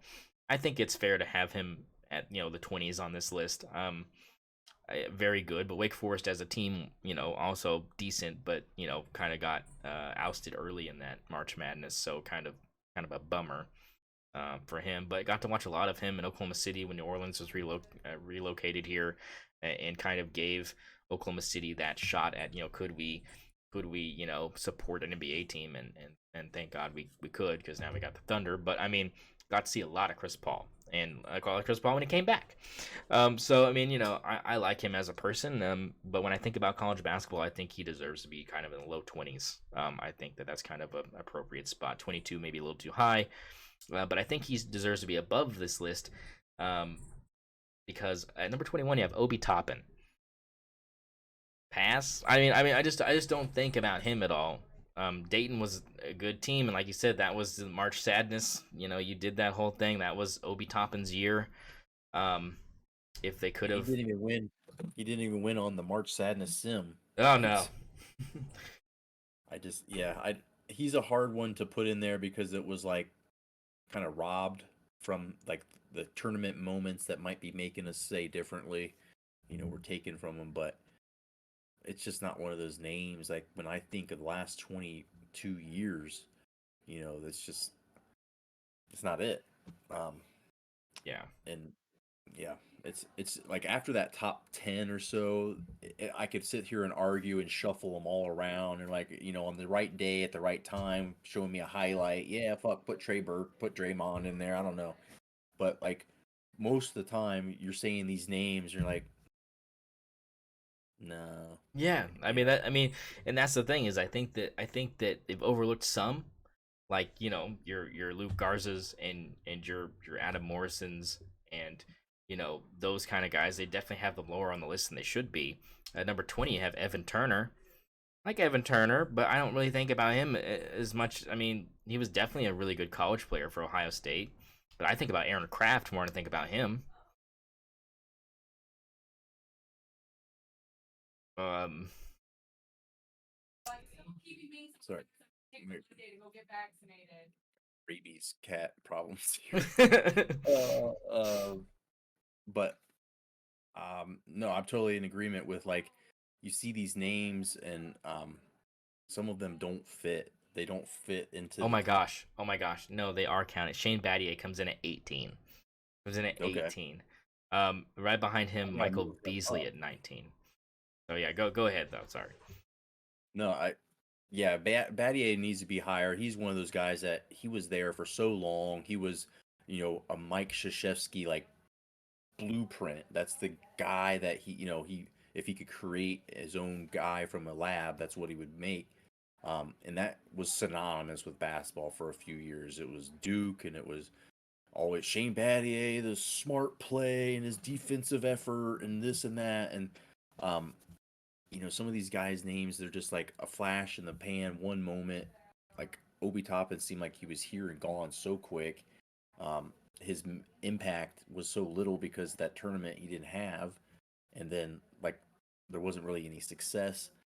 Yeah, it just kind of is like so quick to turn the page on some of these guys. Um, yeah, I just don't think I don't know like Gordon Hayward. I feel like should be higher because Mm-hmm. like that tournament and the fact that he was there for a few years.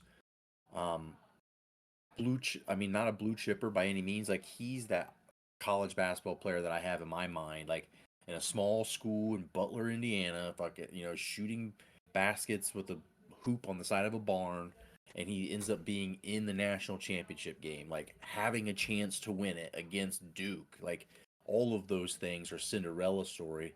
Um, and then like some of these other names you're having to look up, like Evan Turner. I fucking loved Evan Turner, right? And that was a great um, defensive slash rebounder all around player.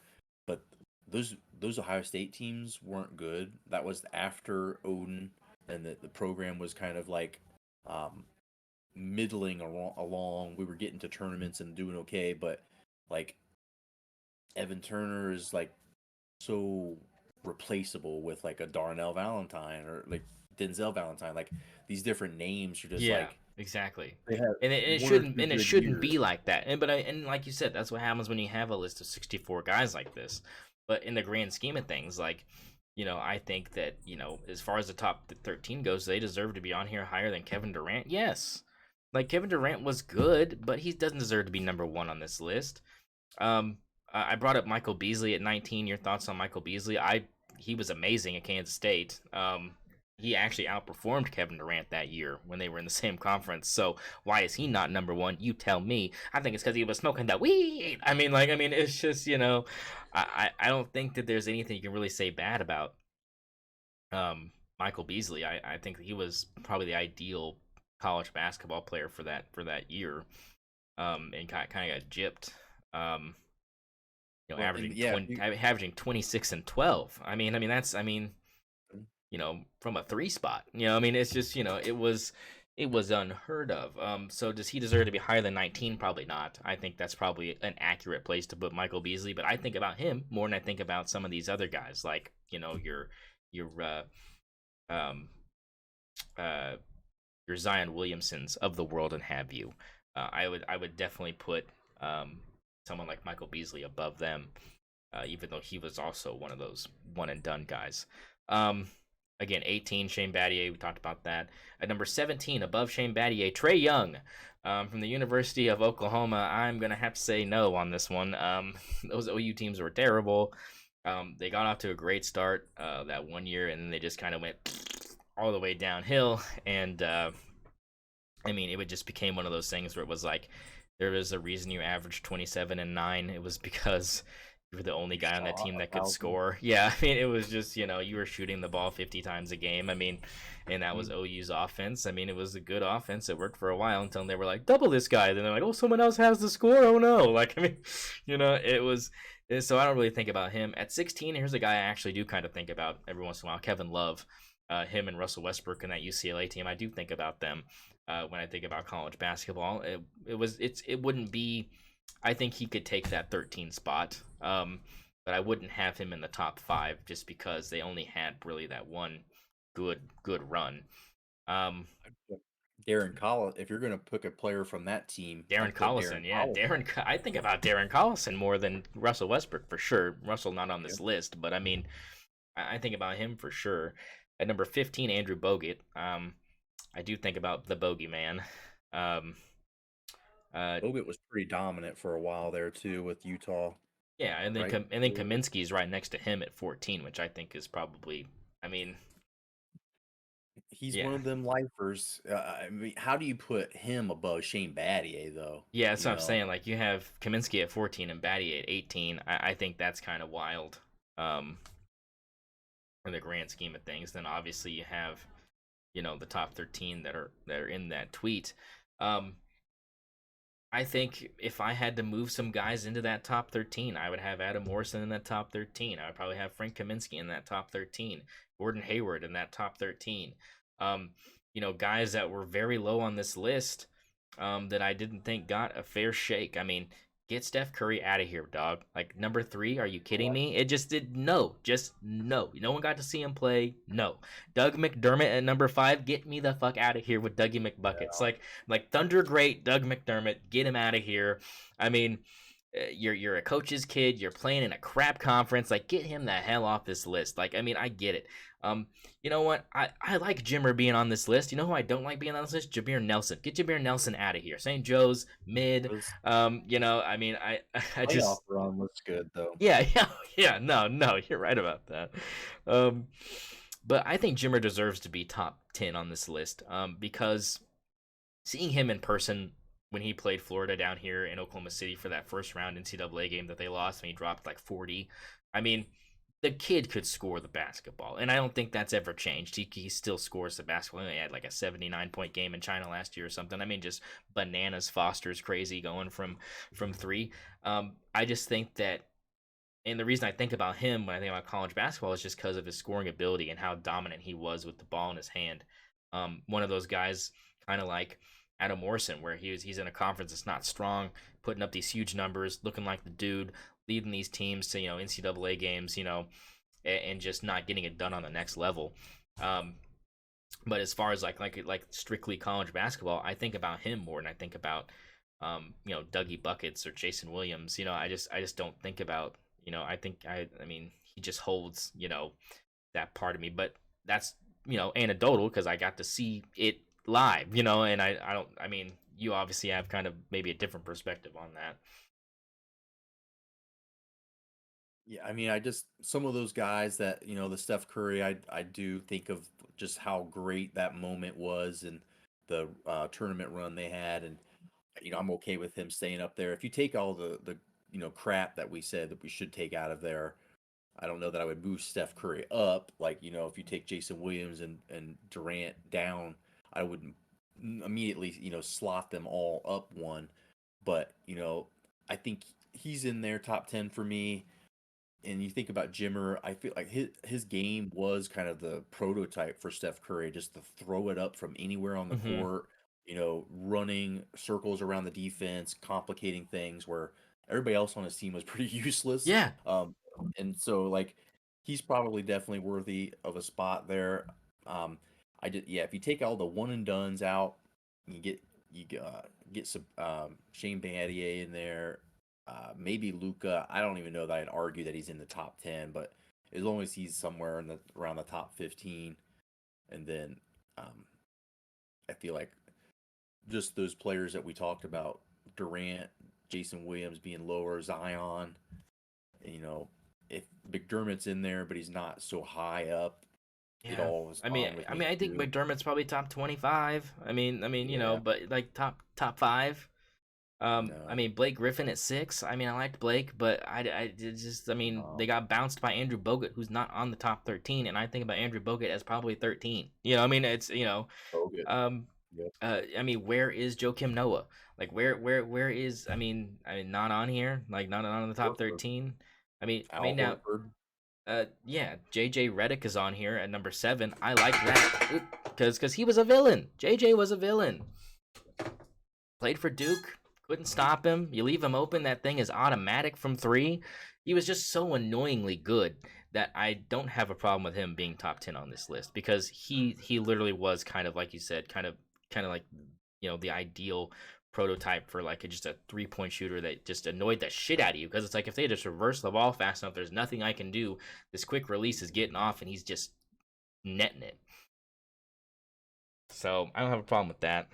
Kimba Walker being on here at 12, put that man higher on this list. The Big East tournament and that March Madness run, get him higher on this list. And the fact that he panned out pretty well in the NBA as well. Again, I know they're not factoring that, but I mean, it kind of adds to it to me as far as like dude was dangerous. Um, Yeah, we've kind of ripped this thing to pieces, but it deserves to be ripped to pieces because it's just so prisoner of the moment esque. Like you're giving us too many guys in the last 5 years. Like I get it, but it's like if I'm not thinking about some of these guys now, like you said, like if I'm not thinking about Jameer Nelson or Jason Williams or you know Zion Williamson when I'm thinking about college basketball as like a whole, this list is wrong. Kevin Durant deserves to be on this list, but not number 1. Maybe number 10, 11, 15. Again, I got to see Kevin Durant in person. I got to see him play for the Thunder. I saw him play Texas when he played Oklahoma State. Oklahoma State beat him on a buzzer beater, and it was fantastic because I hated DJ Augustine and I hated Texas.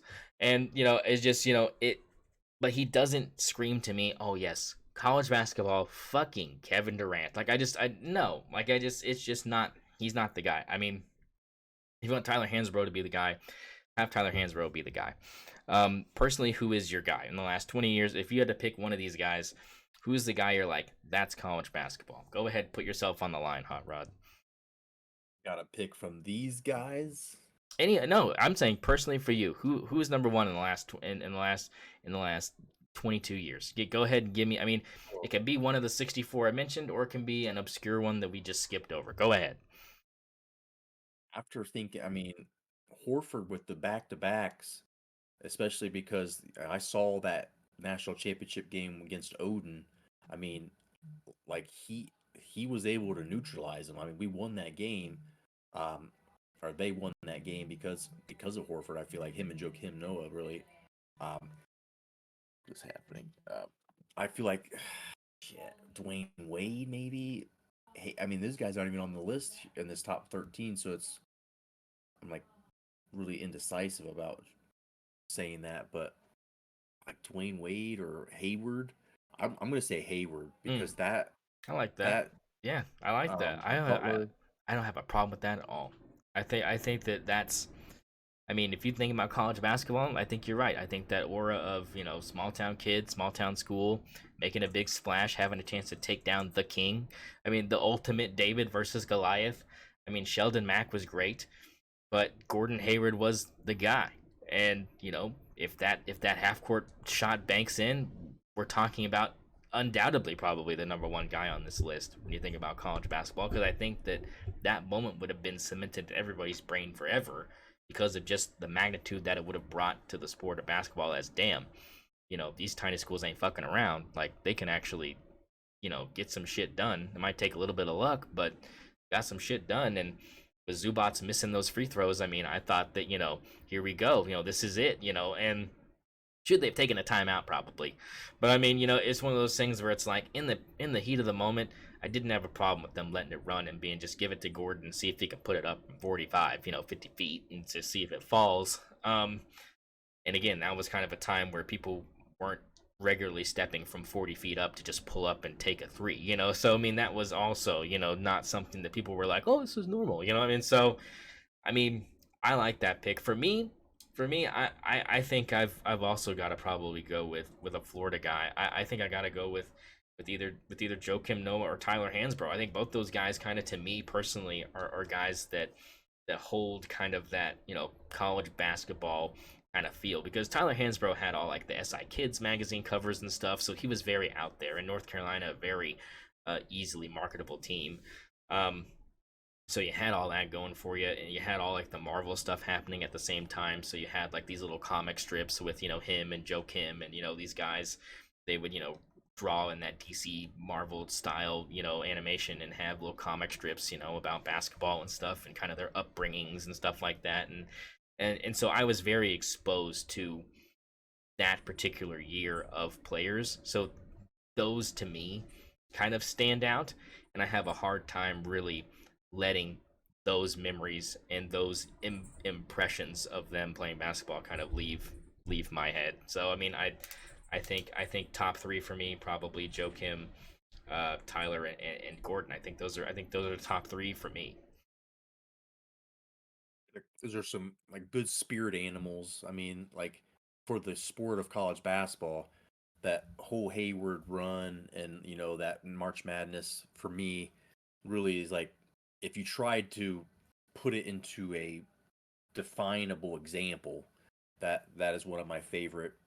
Just March Madness, college basketball, the true emotion of it all, right? Like this young kid who no one's expecting to be um in the national championship, and then they're almost there winning it. Like it's just the most perfect storyline for me. All right, let's close it out here, brother.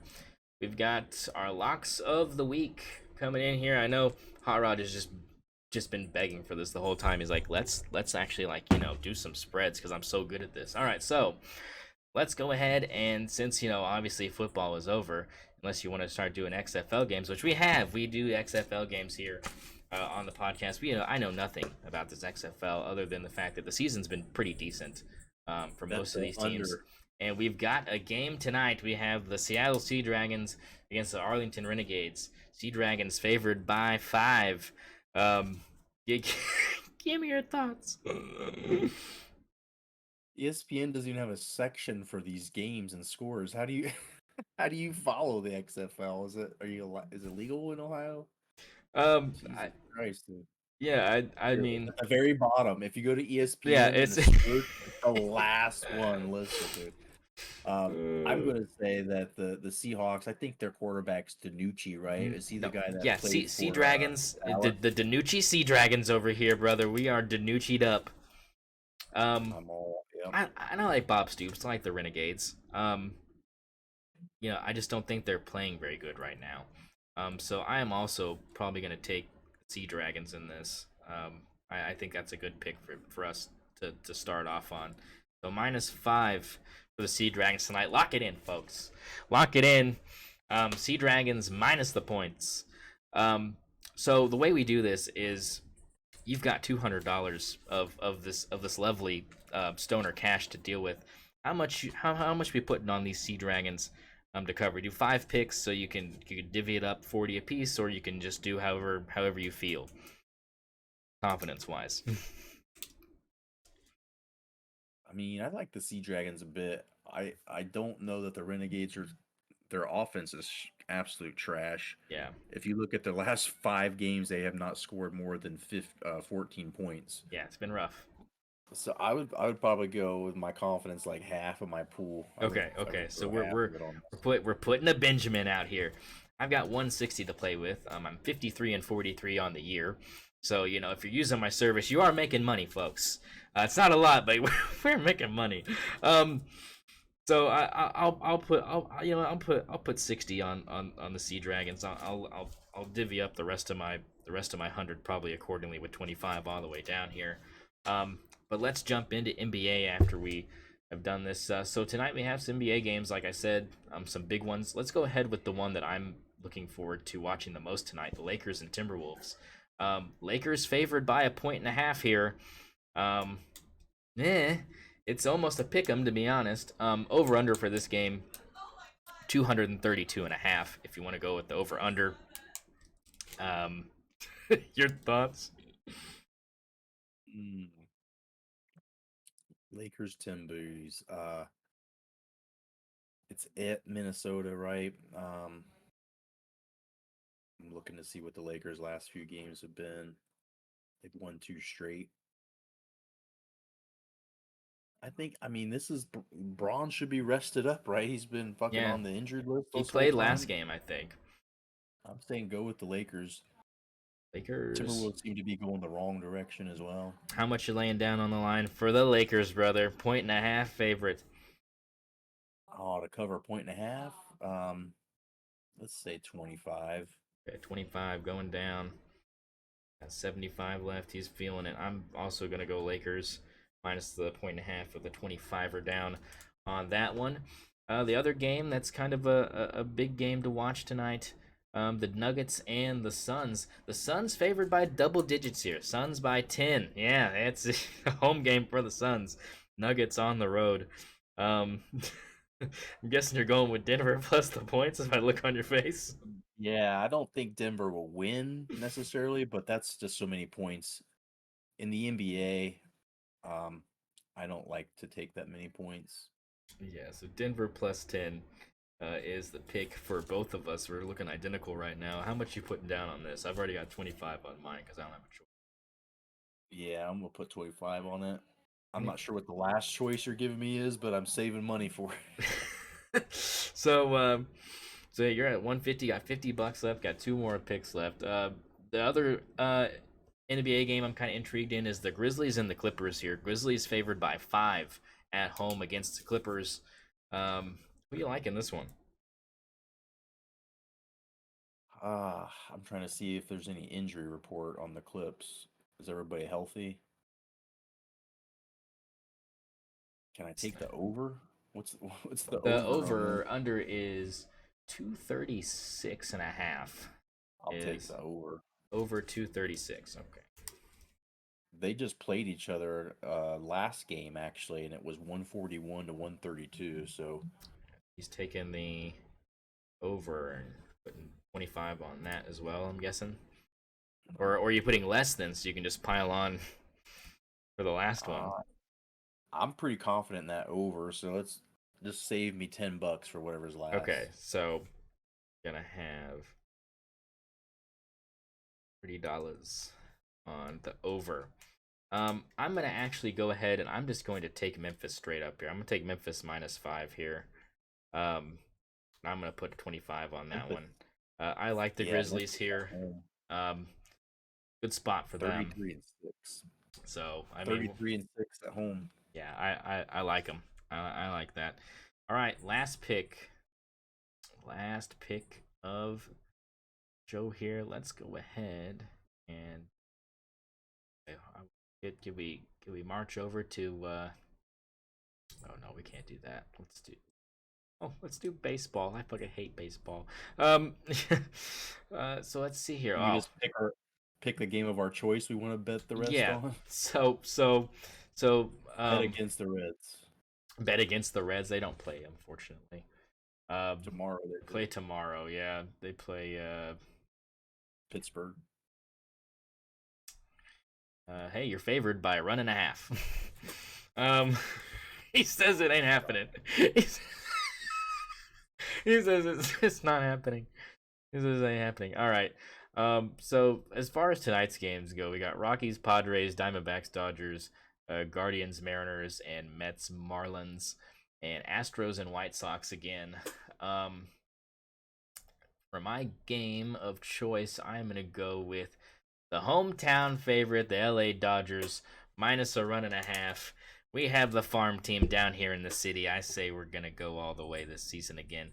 LA Dodgers, minus a run and a half. Put 25 on it. All right, LA Dodgers minus a run and a half against the D-backs. Your choice of game tonight, sir. Why does ESPN not show you probable pitchers? Can't even look and see. Listed pitcher. I have listed pitchers here. Cause I'm leaning towards Mets, but I don't know who's pitching. I can tell you. Looks like David Peterson. Oh yeah. And Jesus Luzardo. Why don't I know those names? Yeah, I Jesus. did. Don't look at me. Well, that doesn't help. It's not like I immediately see a Verlander or a name or something. Yeah, where no, it's like, not today. but they are playing the Marlins, who probably aren't that good. Yeah, Mets favored by a run and a half. They're running out David Peterson. Marlins are running out Jesus Luzardo. The Mariners are pitching Robbie Ray, though. I'll take the Mariners. Mariner. Yeah, against the Guardians. All right. Mariners minus a run and a half. Putting 10 on it. All right. Now, time for the locks of the week. Now, which picks out of these five? You get to pick three. Which ones are you putting down as the ones you feel more confident about? XFL game. Okay, so we're taking the Sea Dragons. At that. Clips Grizzly over for game score. Okay, so over the 236 and a half. Shit, I don't ever want to say the Lakers are a lock. What was the other one? You had Denver plus Nuggets? 10. Yeah, Okay. I like that one. Denver plus 10. Okay, all right. I like that too. I'm going to go with, again, I'm going to go with the Denver plus 10. I'm going to go with the Memphis minus the 5. And I'm going to go with the Dodgers. We'll go Dodgers minus a run and a half against the D-backs. I'm just going all in on my Dodgers, I guess now. There you go, locks of the week done. I'm 27-27 in locks of the week, so we're almost making money. So hey, this could be it right here, 3-0 right here. Out here, Hot Rod. I want to thank you for coming in, filling some shoes for us today, and I appreciate it. Another good episode in the books. And I appreciate you helping out. Any final words as we get out of here? Just love each other. Hard and fast and moist. That's right. Keep it moist and keep your stick on the ice. We will see you on the next one.